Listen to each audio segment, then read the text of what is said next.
Сова, ако нали, совата е нощна птица. И нощта обикновено правя всичко. Играя на игри, чета, гледам филми, пиша, занимавам се. Рано сутрин, разбира се. Не мога да ставам. През годините различно. На Magniflex, един от първите ми така много хубави матраци, беше преди 12 години. Седна да чета.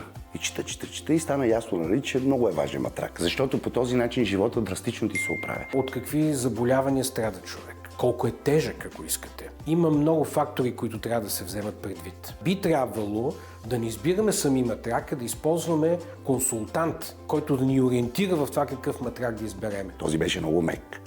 И потъваш като в облак, и понеже трябва да чакаш 24 часа да се раздуе. И вече около 20 час гледам такова, не мога да мигне и си лягам върху него малко да го видя така, без чершафи, без нищо. И си лягаш така и той ти гали, нали, кожата, самия матрак.